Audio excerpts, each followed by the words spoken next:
Monday on Daily Delivery. Patrick Reusse with me as usual. Patrick, got a lot to talk about today. Vikings Twins season is over. You might say it's been over for 3 months, 4 months. Gophers won at Purdue, important win, if not a aesthetically pleasing one. But the Vikings game, let's start there because I think a couple of things about it are interesting. One, they only scored 7 points. So any great grand offensive line, offensive in general improvements, or maybe let's hit the brakes on those. And two, they keep saying they're a good team. They keep saying we're better than this. We're a good team. Patrick, if they keep being this good, they're going to win 4 games this year. Yeah, it's I had picked the Browns to win that one in a 3-point 24-21 game or something like that. I could never imagine that you march down the field to start the game and don't score again and don't really come that close to scoring again. It's the number of plays they ran in Browns territory and things like that were incredibly small. And what they got out, the Browns had the ball for almost 36 minutes too, right? It wasn't, they held the ball. They had the ball most of the game because they had a running game and the Vikings didn't. And you bring up the offensive line, you got to give them credit. Yesterday, they couldn't pass block and they couldn't run block. It was equal opportunity. They couldn't run and they couldn't protect. And that was an old time performance right there. And by the way, then when you look around and see that yesterday, Seattle won at San Francisco after looking horrible here, and that Arizona blew out the Rams. So this obviously their worst performance since the opener for sure. Because the previous 2 weeks they played pretty good, but they were terrible. There's nothing good to say. They were okay defensively, but Baker Mayfield was the defense's number one ally. If he would have, let's say, hit half of those 10 or 12 passes he had to guys that were wide open, and he didn't get the ball to them, it would have been 28-7 or 31-7, and Zim wouldn't have been Zim sounded, after I wrote my tribute to Zim Skander on Saturday, right, turned into a bull thrower like everybody else. We're better than this. And I guess maybe he's trying to tell the team that, so he thought that became his public message. But usually Zim would go nuts in a situation like that, seeing them get their arse kicked. He's probably a little worried about his job.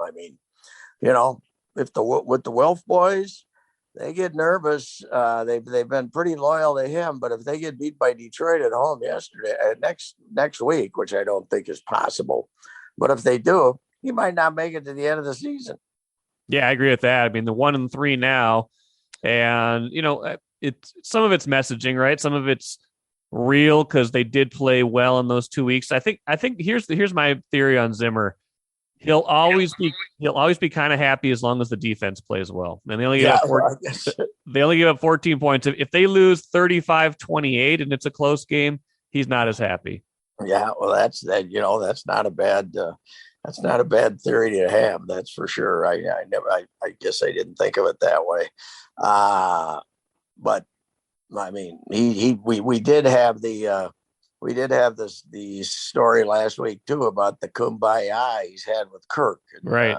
How they get together on what is it, Mondays, Thursdays, Thursdays, and they kind of like Belichick and Brady would always have that sit down where they would basically dissect the team. I don't think this is two geniuses at work like that was, but he was trying to reach out, but you turn around and Cousins, I thought that Cousins would probably revert to form here one of these weeks, and he did. He was not terrible, but he didn't do anything to win the game for you anyway. He had a chance to make plays and he didn't make them. So that was an old time Cousins performance there. He wasn't good, didn't handle the pressure at all. and there was a lot of pressure, but he didn't handle it at all. He got hit 10 times, I guess. So that's his excuse. But yeah, it was brutal. It's a terrible loss when you give up 14 points and get beat in today's NFL. That's impossible almost.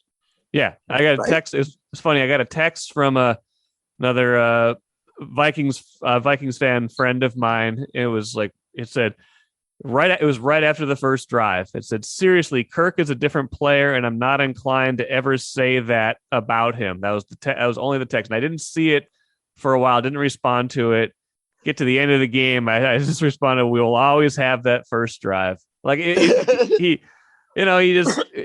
you're right. It was he looked great on that first drive, and then they couldn't protect. They must have been taking away some of his, they're smart. They're taking away probably some of his favorite things. Stefanski's worked with Kirk Cousins before. He knows he knows him very well. He knows kind of what he likes, and that's probably, a pretty good little thing to have going in, even if you're an offensive coach. And they've got a lot of defensive coaches on that side of the ball that were here too. So maybe that has something to do with it. I don't know, but you're right. 7 points, especially the ease with which they took it down the field at the start. It just it's baffling. They get shut out for 54 minutes. Yeah. Right? I mean, that's they go down the field and nothing happens after that. It's incredible. I was just listening to it. I wasn't there. I thought the boos would be a little more resounding than they were. It was a pretty good shot at them at halftime, but that was bad. That's bad. And how could Mayfield be this bad? I didn't think he was great, but how about the pass? He missed a Beckham at the end. Where's he throwing that ball? I hadn't seen his running wide. The guy's running wide open, and he throws a line drive behind him. Right. And then he hits himself in the helmet like, I just missed him. I should have thrown I should have thrown it to him. Whoops. Yeah, that's right. It was brutal. Yeah, he was 15 of 33. That's like in the modern NFL, that's almost impossible. He had a total QBR of 15.6. But the Vikings can't stop the run. The Browns had 184 rushing yards, and that's, usually when you do that to the quarterback, you're going to win. But they couldn't stop the run. They haven't really stopped the run all year. Well, and the Brownies, that's Stefanski's deal, the two-pronged running game. They got two running backs, and they run them at you. And he's I think he's a very different coach than we expected when he left there as a young guy. That he basically, Mark Craig had one of the best pieces we've had on football this season. That is a long reader on Stefanski. It was more than Stefanski. It was about Zim and offensive coordinators too, and he talked to all the guys Zim has fired, and not he didn't get DeFilippo, but he talked to Norv, and Norv kind of brushed it off. But he talked to everybody. He sourced the hell out of it. He went down there last week, and it was a great piece. And I don't, the guy's he's a blue collar, run the ball type of coach. It's and he did when you looked at the sideline yesterday when they showed you shots of him, you would expect to look over there and see a very frustrated guy because of the way his quarterback was playing. But he looks like he just pretty much a Bud Grant stoic over there who keeps worrying about what's happening with the next play. So it was an impressive win for the Browns team that had to, overcome a fairly stout Vikings defensive effort and their quarterback. They had to overcome both of those to win the game, and it was a pretty dang good road victory, and it put our Vikes up against it. There's no doubt about it. Yeah, a couple of thoughts on that to maybe finish off the Vikings thoughts here. One is Stefanski. When he was here in 2019, that was the year that Cousins threw the ball the least. They really did lean into the running game, and maybe we assume that was Zimmer's influence or something like that. But maybe that was more him than anything else. And the other thing is, it was an underrated, maybe bold piece of that game was when the Vikings had that penalty on the extra point, and they Yes. decide, well, we're not going to take it on the kickoff. We're just going to go for two. Instead of just being tied, it puts them up, kind of gives them a little jolt right there. And I don't know, game probably turns out the same, but that was, that takes a little something, because it's 7-6 at that point. Like the kick is the sure thing. You play the field position, things like that. Instead, he's like, no, we got a chance to run a play from the one. We're going to try to go for two. Yes. And it was 11-7 for the whole game. That point was sitting there, for minutes after minutes. It was 11-7. So you couldn't tie the game with a field goal. So, yes, forever because of that. Yeah, it was pretty dang smart of him to do that. Yeah, it was just a bad loss because of the way the Browns played offensively, because there's more there with the Browns than how long do you think Odell's my pal Odell, son of Heather Van Norman, Windham, Minnesota. I know her well.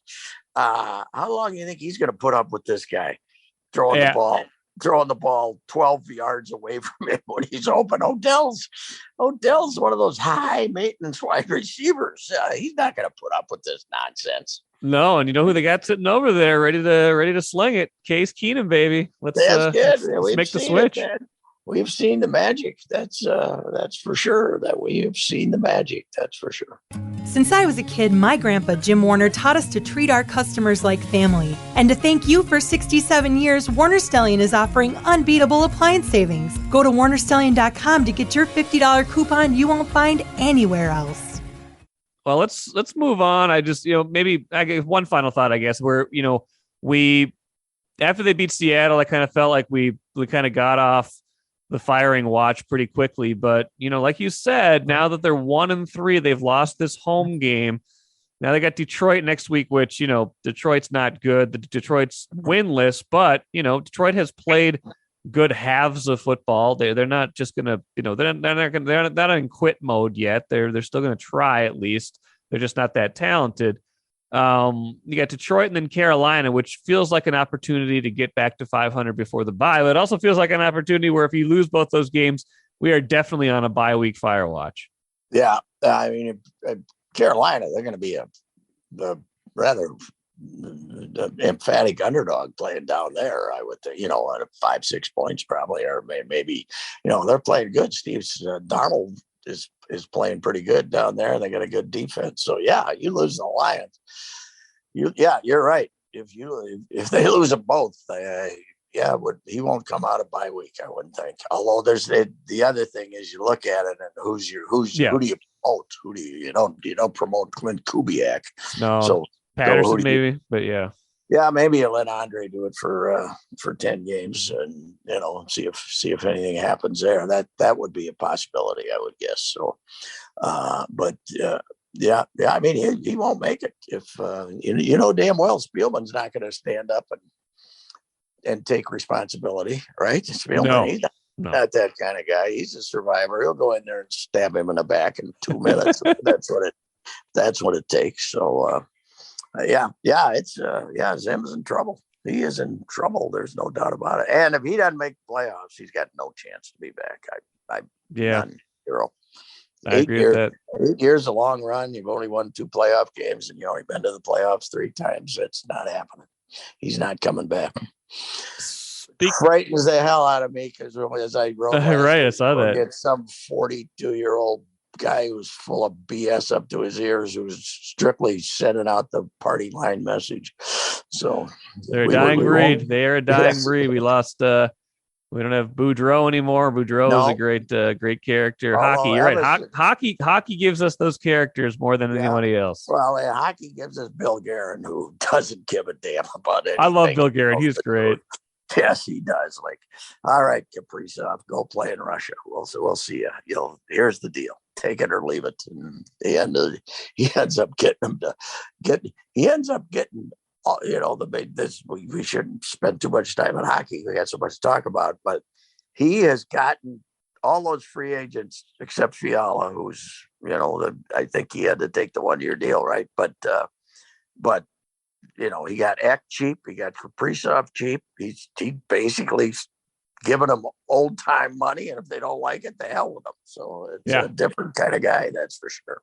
Yeah, I know. He was on the show a couple of weeks ago after they signed Kaprizov, and he was good. It's just he's kind of a take it or leave it kind of guy. Doesn't seem like the ego is too big. So we'll see how that goes. And then season's right around the corner too. It's unbelievable. Yes, both of them are. Everything happens like everything right now. Just everything happens. And actually the hockey season is delayed a little bit. A week later. Yeah, this would be normal. About to start. Yeah, and they're going to take the Olympic break. These boys are going to be playing 5 games a week there for a while. Yeah. The schedule is the old get them on the ice. They're going to be some weary fellas. They're going to be playing a lot of hockey games. So. At least we cleared out baseball. Let's talk at least Twins baseball. Let's talk Twins for a little bit. Season ended Sunday. They got a win, Patrick. I had been on 90 loss watch. It's kind of a weird thing, but they. I don't know if it looks better in the record to be 73 and 89, but at least we don't say they're X number of 90 loss seasons. Yes. They after the 14 and 28 start, they basically played 500 the rest of the year. That's probably about the kind of team they were, but that's not the kind of team you want to be. What do we know about this? What did we learn this year that gives you anything to think about for 2022? Well, first of all, they're 13th in the American League. Okay. 13 out of 15. So let's not sugarcoat anything. They're 23rd in Major League Baseball. Not good. One thing that helped them as far as not being among the worst is you had 2 teams over in the National League that won 213 games between them. So that left the other teams in their division to lose more games than the Twins. We learned that we didn't learn a hell of a lot because Kirilloff didn't play, right? Yeah, he only played a little and got hurt. We didn't lose, so we liked that, but we didn't see him. We learned that Larnach is a smaller version of Sano. He had to go back to the minor leagues. He got called up. He was supposed to be a great part of the future. We learned they don't have a shortstop. Yes. Simmons is not, and Reusse Lewis is hurt. And I asked Falvey last week if Nick Gordon was a shortstop, and he basically said no. He's a utility player. He didn't say that directly, but that's what he said. We learned that if Miguel Sano actually intends to go back, spend a lot of time here, a lot of time at Fort Myers, and lose 30 pounds this winter, he will be a role model for all of us fat guys. But, and also, then you can start thinking, okay, he's a star, but you can't be as bad as he was for 4 months and then all of a sudden turn around and have us say, boy, he's a guy we can really rely on, because his numbers the last 2 months were pretty good, and he did put the ball in play more often. But more than anything, we learned that they basically need, if you give them Ober and you give them the kid Ryan, Joe Ryan, who got knocked around the other day, but you like him. If you give them those 2, you still need 3 starting pitchers. They don't have any starting pitchers. It's Maeda's going to surgery. It's what do you do? And by the way, Mike, you're also entering a chaotic offseason. Yes. You don't have any idea if anybody's going to be making any trades with they're not going to, they might get a deal, but it's going to be late.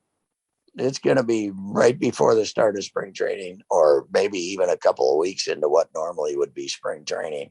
So the ability to make off-season moves to go, free agency, is there even going to be free agency? Are the owners going to lock them out and not allow any business to take place? So it's a off season that really can't be planned for. It's going to be brutal. And the idea that you're going to trade Buxton this winter it's not going to work, because who's going to go take him? And how are you going to move him and get what you think you should get when nobody knows when the season's going to start or what when you could actually start doing business. Baseball is headed into the abyss here, and we don't know when they're going to come out of it. And there's certainly the idea that the players have kicked off the stretch drive to negotiations by suing the owners for $500 million. By suing the owners for $500 million, it's the idea that there's any olive branches out there seems pretty preposterous. So. Yeah, it's a bad time to need a lot of off-season work, isn't it? Like, I think that was I'm glad you kind of laid it all out there, because that was kind of my thought. Like, most of what we learned about this year's team obviously was not good, and obviously a lot of what we learned we kind of already knew. Like, Buxton's really good when he's healthy. Yes. Sano is inconsistent. He'll tease you. He'll have these stretches where you're like, wow, like that's a top level player. But then, there's other stretches where he can't touch the ball. You're right. They don't have a shortstop. I think the plan next year's got to have Polanco go back there until they can figure this out. Because I don't think they want to do that. I don't think they want to. But not when you see what he did this year as a second baseman, knocked in 98 runs and played much better in the field. I voted for him as the Twins Defensive Player of the Year at second base, and I'll never do that at shortstop. I think that would be. But you bring up a good problem, because they're two best offensive players right now. When Buxton's missing half the season, are Reusse and Polanco, right? And they play the same position. So. Yeah, and Reusse shouldn't be a super utility guy. He's not good enough to do that, and he's hurt too much. Play. Yeah, he's got to play though. He's yes. If he's hitting first or second, you're a lot better. So yeah, I agree with that. I think maybe Gordon is maybe that super guy. So then what do you do? So I think you bite the bullet for a year defensively and put Polanco back there. Maybe you're right though that you don't want to mess with whatever he had going offensively. I don't know. Sometimes I wonder how overblown that is. If moving a guy a position, if that really unburdens his mind so much that he's able to now perform better at the plate, or if it's a coincidence. But in this case, you're moving him to a position where he's not good. Yes, I know. Yeah. So that, to me, it does. If it's just a routine switch, it doesn't. Now, it wouldn't burden Louis Ariza's mind no matter where you put him, because he don't care. He just wants to hit. So, but I think Polanco's a bit of a fretter from what I've seen of him, and I don't know what they're going to do. They got serious issues, and they're heading into an off season of unbelievable thing. But I did say this to switch a little bit. I did say this to Falvey the other day when he had that little session with the reporters after when he's leaving. I said, well, there's hope in any situation. Look at the Giants. Yeah.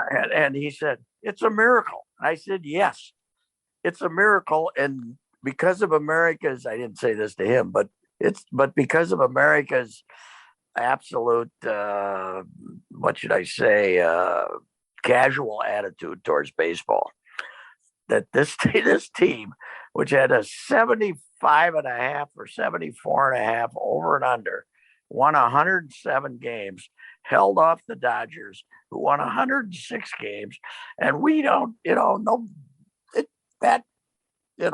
not that long ago would have been a front page headline in every sports section in America for 2 months.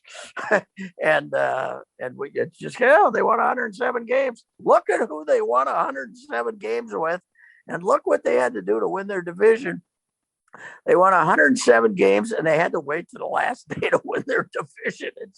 It's been an amazing story that we just, that America says, oh, okay, that's just baseball's current predicament. But and how about this for a wild card? Yeah. I mean, for historic franchises, the Yankees versus the Red Sox and the Cardinals versus the Dodgers. That's pretty hard to beat that there.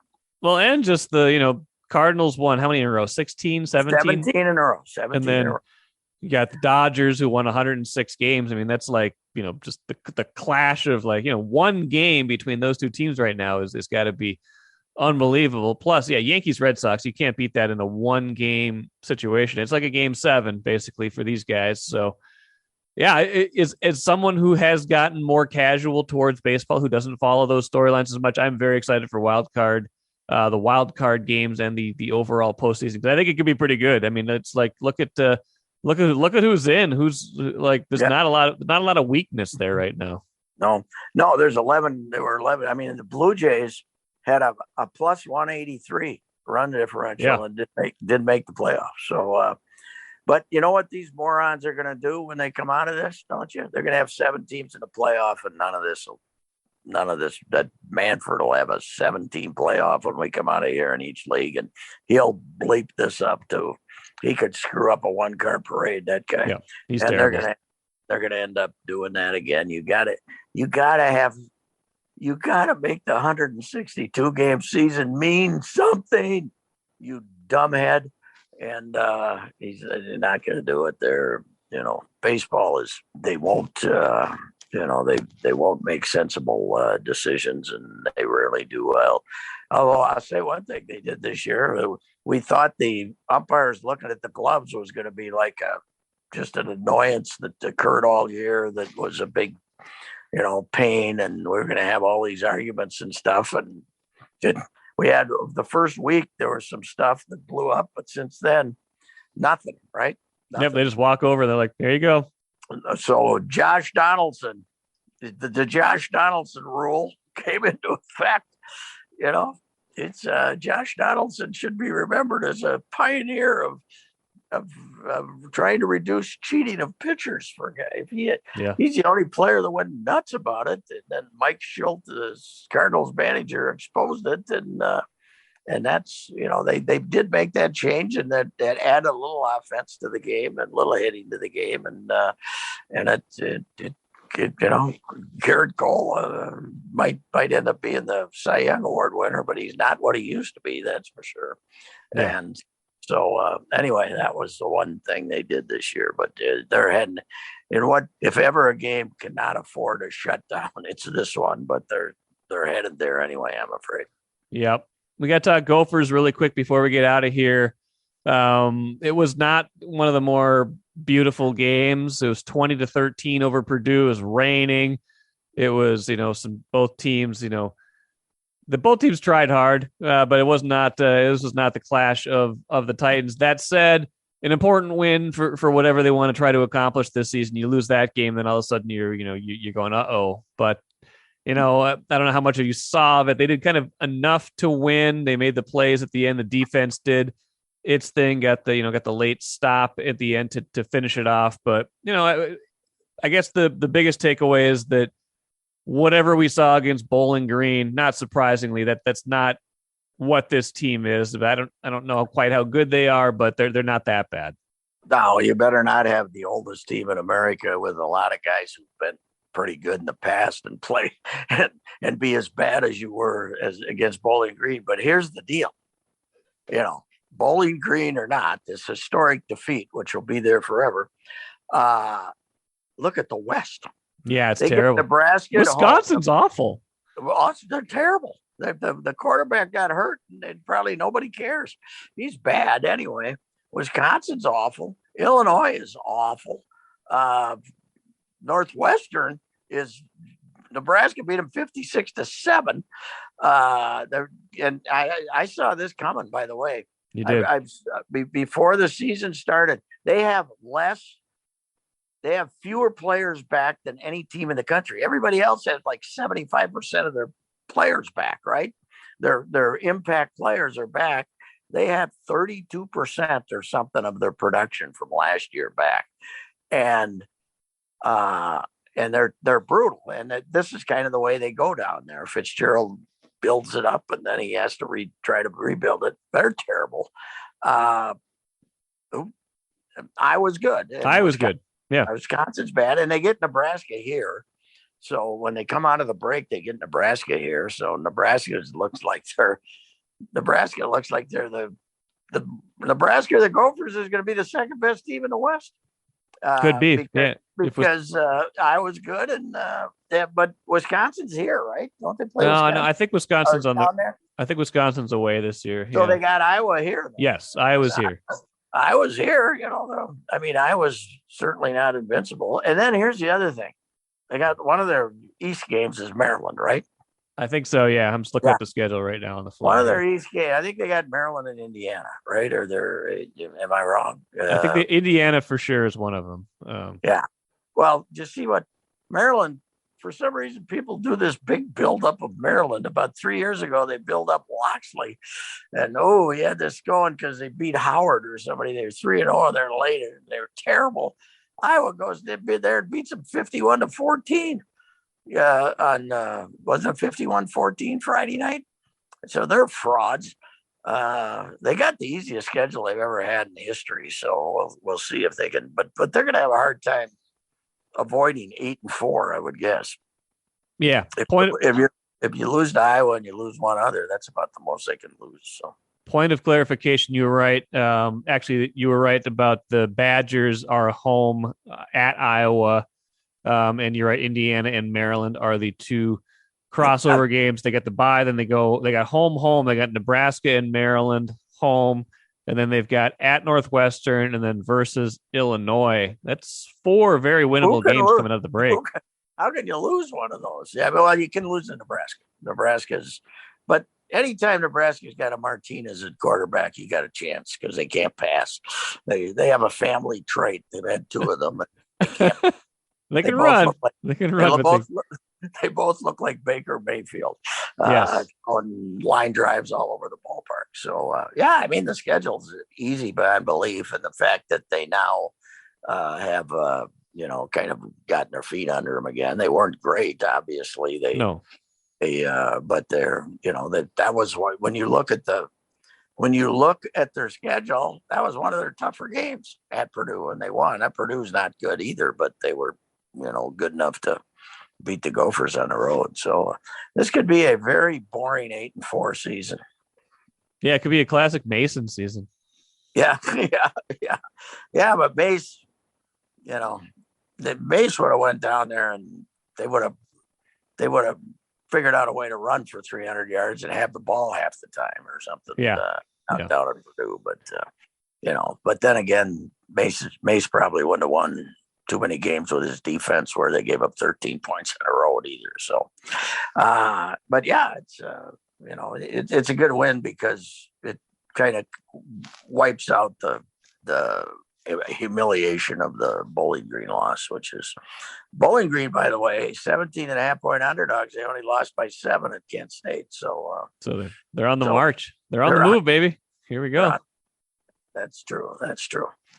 And we should mention the Tommies, their Pioneer League first road game. They had a chance to win it, but San Diego came back and beat them by 3. So we're off and running in the Pioneer League for the Tommies. So good luck to them. Good luck to them. Good luck to everybody else. Enjoy the rest of your Monday. Patrick, good stuff. We'll do this again next week. Probably won't talk Gophers next week because they're on a bye. We'll have Vikings. We'll have playoffs. We'll be getting ready for the wild season. It's October, man. Everything is happening. Hope you guys enjoyed the show today. Patrick, have a great day, and we'll talk to you later, all right? All right, Michael.